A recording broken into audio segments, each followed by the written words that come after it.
तो फ्रेंड्स, आप सभी का स्वागत है। तो दोस्तों, आज की इस वीडियो में डेली करंट अफेयर से संबंधित जितने भी महत्वपूर्ण सवाल है उन सभी सवालों को करने वाले हैं। आज दिनांक है 8 जुलाई 2022 और मैं हूं आपके साथ चंदन आर्या। तो चलो वीडियो को स्टार्ट करते हैं।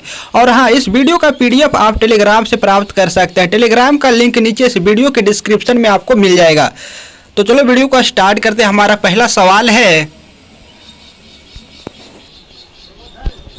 8 जुलाई को कौन सा दिवस मनाया जाता है? तो दोस्त, इसका उत्तर हो जाएगा राष्ट्रीय ब्लूबेरी दिवस। ठीक है, ये क्या होता है यहाँ समझिएगा।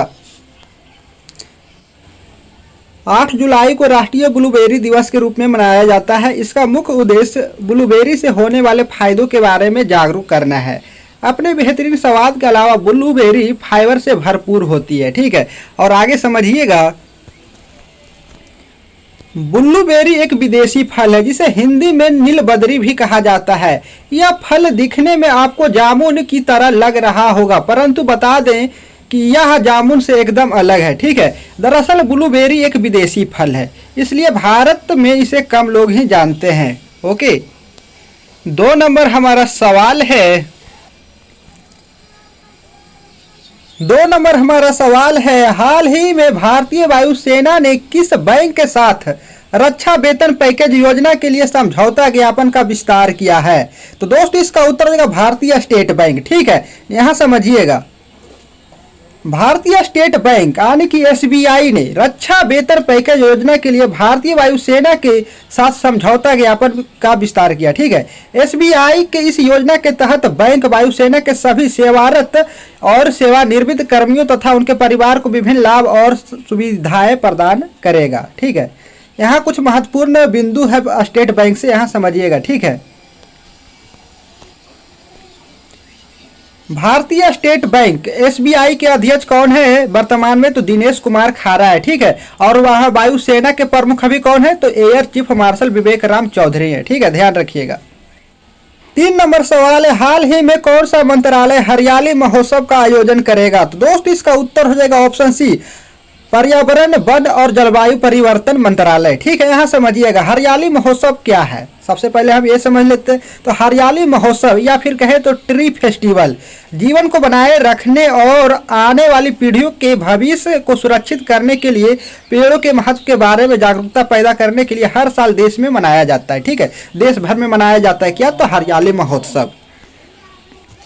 पर्यावरण, वन एवं जलवायु परिवर्तन मंत्रालय आज़ादी का अमृत महोत्सव की भावना के तहत 8 जुलाई 2022 को नई दिल्ली के तालकटोरा स्टेडियम में हरियाली महोत्सव का आयोजन किया जाएगा। ठीक है, इस कार्यक्रम के मुख्य आकर्षण में ग्रैमी पुरस्कार विजेता भारतीय संगीतकार और पर्यावरणविद रिकी केज का एक संगीत कार्यक्रम भी शामिल है। ठीक है, जो ये हरियाली महोत्सव होने वाला है कहाँ? तो तालकटोरा स्टेडियम में। ठीक है, नई दिल्ली के तालकटोरा स्टेडियम में 8 जुलाई 2022 यानी कि आज होने वाला है। ठीक है,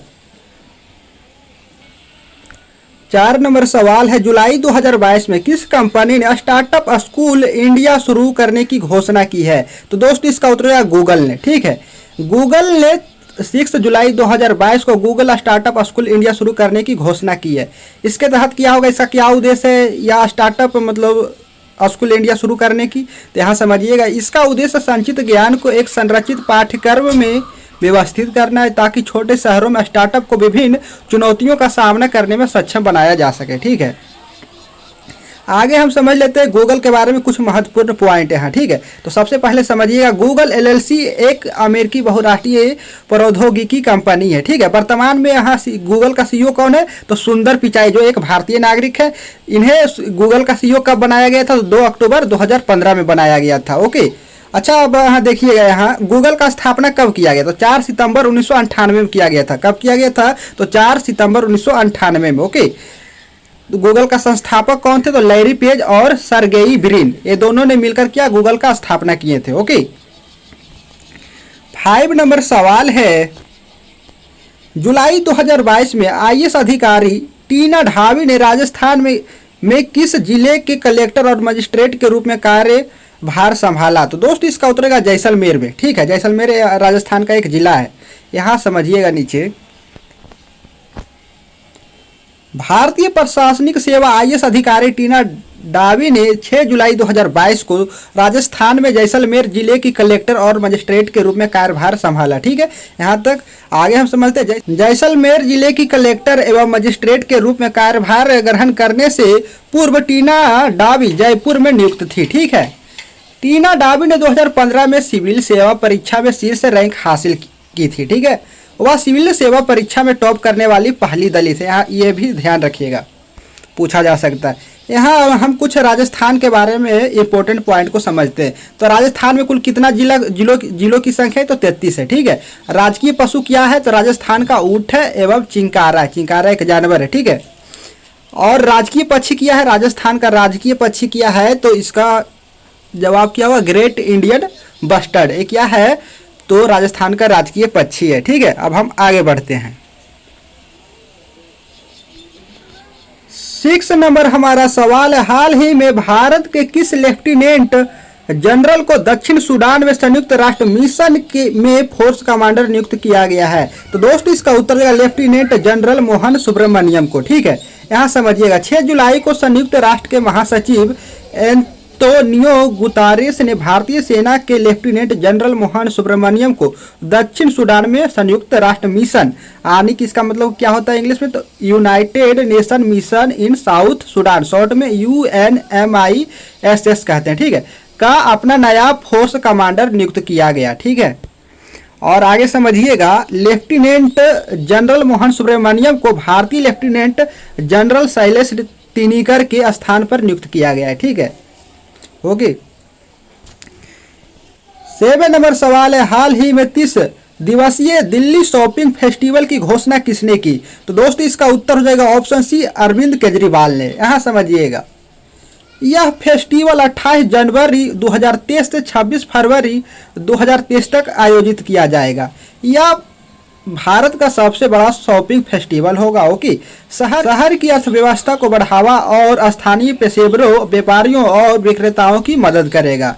ठीक है, तो ये सवाल आपके एग्जाम में पूछा जा सकता है कि 30 दिवसीय दिल्ली शॉपिंग फेस्टिवल की घोषणा किसने की? तो अरविंद केजरीवाल, ध्यान रखिएगा। ठीक है, 8 नंबर सवाल है, जुलाई 2022 में किस देश में पहला परिसर आधारित IT बिजनेस इनक्यूबेटर खोला गया? तो दोस्तों इसका उत्तर है बांग्लादेश में। ठीक है, यहाँ समझिएगा बांग्लादेश का पहला परिसर आधारित IT बिजनेस इनक्यूबेटर 6 जुलाई 2022 को चटगांव इंजीनियरिंग और प्रौद्योगिकी विश्वविद्यालय में खोला गया था। ठीक है, इसे शेख कमाल IT बिजनेस इनक्यूबेटर नाम दिया गया है और इसका उद्घाटन प्रधानमंत्री शेख हसीना ने किया था। प्रधानमंत्री कहाँ के? तो बांग्लादेश के। बांग्लादेश में खोला गया है। ठीक है, ओके।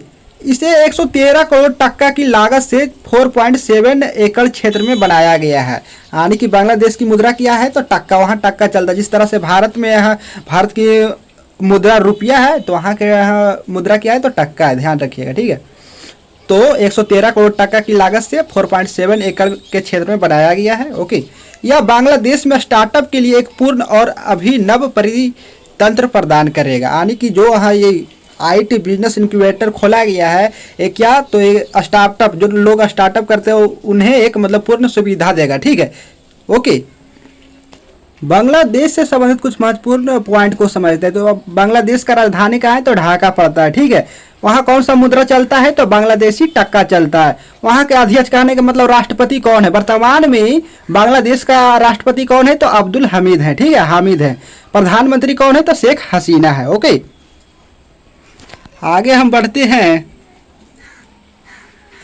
9 नंबर सवाल है, हाल ही में स्वामी रामानुजाचार्य की प्रतिमा स्टैचू ऑफ पीस का अनावरण कहाँ किया गया? अनावरण कहने का मतलब हुआ शुभारंभ या फिर उद्घाटन। तो श्रीनगर में किया गया है। ठीक है, यहाँ समझिएगा अमित शाह ने वीडियो कॉन्फ्रेंस के माध्यम से जम्मू कश्मीर के श्रीनगर में स्वामी रामानुजाचार्य की प्रतिमा स्टैचू ऑफ पीस का अनावरण किया, यानी कि शुभारंभ किया। ठीक है, स्वामी रामानुजाचार्य वैदिक दार्शनिक और समाज सुधारक थे। ठीक है, इनके बारे में और जानते हैं।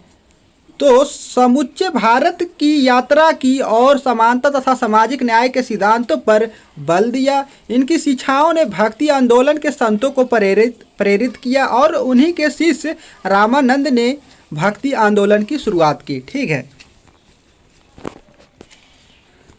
10 नंबर सवाल है, हाल ही में केंद्र सरकार ने कितने सदस्यों को राज्यसभा के लिए मनोनीत किया है? तो दोस्तों इसका उत्तर देगा 4 सदस्य को। यहाँ समझिएगा, केंद्र सरकार ने दक्षिण भारतीय राज्यों की 4 दिग्गज हस्तियों को राज्यसभा के लिए मनोनीत किया है।